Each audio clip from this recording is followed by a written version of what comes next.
Ladies and gentlemen, thank you for tuning into episode 69 of the Taking 20 podcast. This week, continuing the monster series all about succubi and incubi. This week's sponsor, Growing Up. Screw that. I'd rather make a podcast episode that devolves into 15 minutes of dick jokes.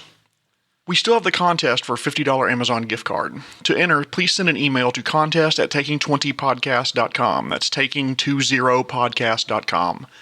It doesn't sign you up for a newsletter. I won't sell your contact information. I won't beg you for money. I just want to thank you for helping me make it to 1 year of this podcast. Also, I wouldn't get upset if you gave us a like, subscribe, and a rating wherever you find us.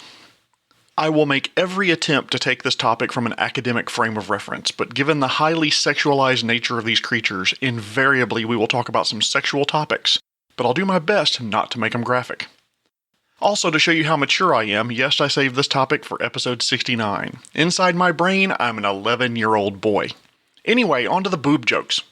To start off, a quick definition of the succubus from 5th edition. A succubus is a lascivious, dark-winged fiend that is found in service to devils, demons, night hags, rakshasas, and yugoloths. They are used to tempt mortals to perform evil acts. They can also be advisors and consorts to other creatures. In 5th edition, the succubus is the female form of the creature, while the incubus is the male form of the same creature, because they can flip-flop at will. I bet that's pretty handy at clubs when the line to the women's room stretches down the hall, but the men's room's pretty empty. You could just flip genders and go in the other restroom. The different versions of Dungeons & Dragons have classified them as demons in 3rd edition, devils in 4th edition, and finally just fiends in 5th edition. So in 5e, they can be found among demons, devils, and yugoloths. Pathfinder, on the other hand, succubi and incubi are different creatures. The succubus is still female, while the incubus is still male, but they are separate from one another. Each can appear as either or no gender. An incubus is a CR6 creature, while a succubus is a CR7. Incubus has charm person, while succubus has the stronger charm monster. Succubi can ethereal jaunt, while incubi can't. And they are explicitly defined as demons in both Pathfinder 1st edition and 2nd edition. The term succubus is derived from Middle Age Latin. It's derived from the word succuba, which means lover or paramour, and from the word succubare, which means to lie beneath. So the term succubus is what we call a double entendre. No, wait. A double entendre is when there's one way of interpreting a phrase as being innocent and another as being dirty. Like a double entendre would be, my wife asked for a double entendre, so I gave it to her.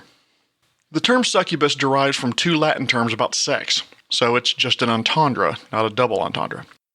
Succubi also appear in apocryphal Christian text, the Jewish Kabbalah. There's also similar creatures defined in Buddhist scripture and Arabian mythology. They were blamed for sexual or erotic dreams, and their existence is completely understandable. Sexual temptation is one of the strongest we humans have to deal with, whether that's temptation to have sex outside your relationship, or to have sex outside the parameters defined by your deity. Representing these as beings of temptation and not as nebulous concepts was a way for early religious teachings to talk about sexual temptation in a definitive form. But I'm getting ahead of myself. Succubi and incubi are universally depicted as beautiful. But Jeremy, beauty's subjective. That is correct. That's why in RPGs and in mythology, they can read your mind and appear as the most beautiful creature in the world to you. Whether that's Scarlett Johansson in a lovely evening gown looking up from her drink and giving you a slight crooked smile, or Henry Cavill doing push-ups shirtless in your backyard. Before I move on from that example, I want to say 2 things. 1, in your backyard isn't a euphemism for anything, and 2, Henry Cavill just isn't fair to the rest of us. He busts the curve for everyone. He's good-looking, builds his own gaming PCs, plays video games, and he's into Dungeons & Dragons. I'm surprised my wife hasn't hit me in the face with her wedding ring and gone to take a crack at him. Say what? Evidently he's married, so she may just be biding her time. Find out if he's got a sister! Succubi first appeared in 1976 in a gaming supplement for the original Dungeons & Dragons called Eldritch Wizardry. For both 5th edition and Pathfinder, brute force fights aren't a succubus's strong suit.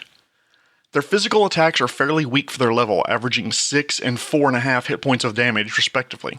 While this isn't necessarily an indication of physical might, they are listed in various places as being about 6 feet tall and weighing only 125 pounds in their native shape. They have a default strength of 8 in 5th edition and 13 in Pathfinder, so they're not all that strong. but where they shine is their ability to mess with your mind. They have the ability to magically charm a target for 1 or more days. And while we're at it, let's talk about charm. Charms in 5th edition or charm person, charm monster, or the like in Pathfinder, they aren't mind control. You can't charm the prison guard into having sex with you. That's not how it works. Read the spell description. I've heard players say to the DM about an NPC, and even about another player, they have to sleep with me, I cast charm person on them. No, they don't, for multiple reasons.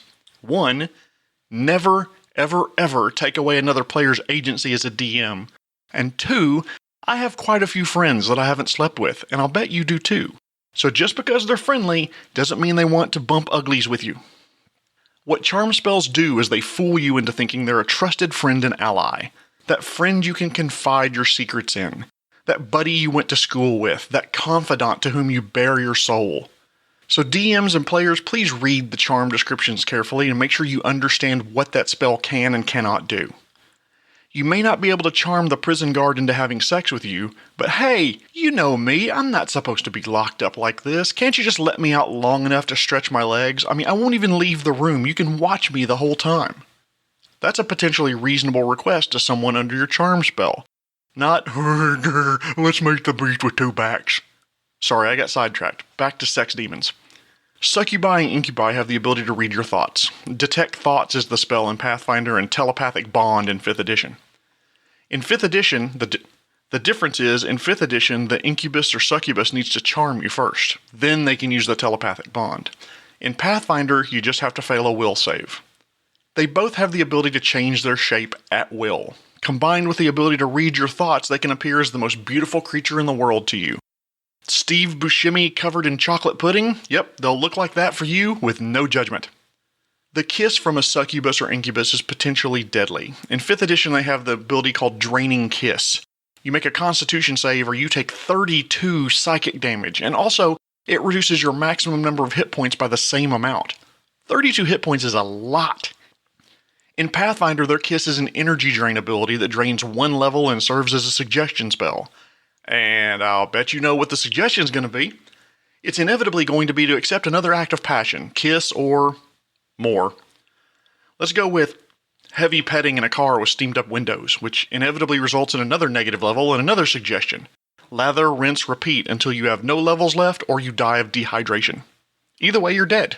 And that succubus just corrupted another soul. They will try non-spell means of temptation before they ever use their magic. Why waste the spell when looking like Ryan Reynolds emerging from a sauna may be enough of a temptation? One thing that's consistent about them is that their goal is to own your soul. In 5th edition, they try to get you to commit betrayal acts of varying description and difficulty. In Pathfinder, they're demons who collect souls for their own use or trade in the abyss, for example. At any rate, both 5th edition and Pathfinder, they're trying to make you turn towards evil. They are malicious tempters and corrupters. They most commonly will use physical pleasure as a weapon, but they don't have to. They could appear like your character's spouse, or that brother who was captured but now he's been released, I guess, because he's standing right here in the doorway. Or your long-lost father returning home from the war. They open their arms for an embrace and, well, we call that a grapple, kids. All they have to do is hold you, plant lips, and it's good night, paladin, hello another soul for trade. Succubi and incubi can have children. In both game systems, the description explicitly says they can have kids. And that's one way little tieflings are made.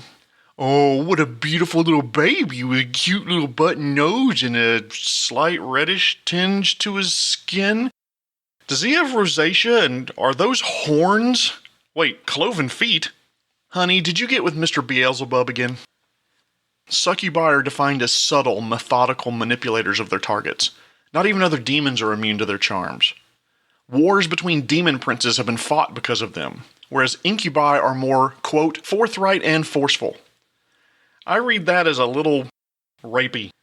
I tend to avoid explicit descriptions of rape in my campaigns, so I'd scale that back to make them more suggestive, lewd, and upfront about what they want. I mean, they're good looking, so it's hard to say no. Throw in a charm spell and it turns into, oh my gosh, I met this guy and he just gets me, you know? It's like we have this connection from the moment our eyes met. It's like you see in the movies. He was outside my window in the rain and he was so warm from our connection that the rain was making little puffs of steam come off his shoulders and cheeks as it hit him. I remember his eyes were so beautiful, almost entrancing, looking at me through the window. Isn't your bedroom on the second floor?